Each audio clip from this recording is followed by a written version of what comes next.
అశ్వత్థామరెడ్డి ఆధ్వర్యంలో RTC Mazdoor Telangana union సర్వసభ్య సమావేశం ఎల్బీనగర్లో జరిగింది. ఈ కార్యక్రమానికి ముఖ్య అతిథిగా ప్రొఫెసర్ కోదండరాం హాజరయ్యారు.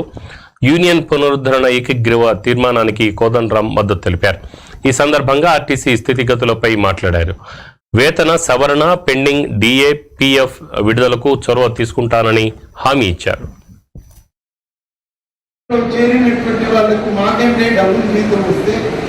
మాకు వాళ్ళు తీసుకుంటున్న జీతంలో సగమే తగ్గితే మాకు కూడా బయట ఎక్కడైనా ఇజ్జత్ మనం అనిపిస్తుందండి. ఇట్లా కాకుండా మీరు చూడాలి అనేటువంటి కోరిక ఇవాళ ఆర్టీసీ లేదు. కాబట్టి ఇవాళ రెండు సమస్యలు. ఒకటేంటంటే దాదాపు మన రక్తం పీలు చేస్తున్నారు. జరగండి మేనేజ్మెంట్ పూర్తిగా అన్ని అయ్యేసరికి మనకు ఆడ రక్షణ లేకుండా పోయింది, గౌరవం లేకుండా పోయింది.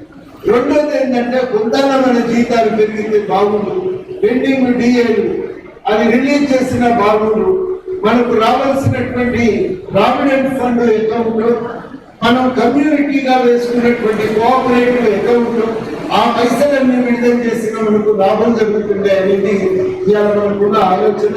ఈ ఆలోచన తప్పకుండా ఇది ప్రభుత్వం దృష్టికి చేరవేసే బాధ్యత తీసుకుంటామని అందరికీ హామీ ఇస్తూ మనకు జరగవలసింది రెండే. మన ఆర్థిక జీతాల సవరణ ఒకటి జరగాలి. రెండవది మనం అడిగేది ఏంటంటే ఆర్టీసీని పునరుద్ధరించాలి, గట్టిగా నడపాలి. మూడోది మనం అడిగేది ఏంటంటే మా యూనియన్ అంటూ మాకుంటే మేము రోజు కయ్యమని పెట్టుకోము, మాకు ఒక గౌరవం ఉంటుందా, గౌరవం లేకుండా మేము ఇంట్లో పనిచేసేది అనేది మూడోది మాట. వీటితో పాటుగా ఇవాళ మనం అడిగేది ఏంటంటే ఇవన్నీ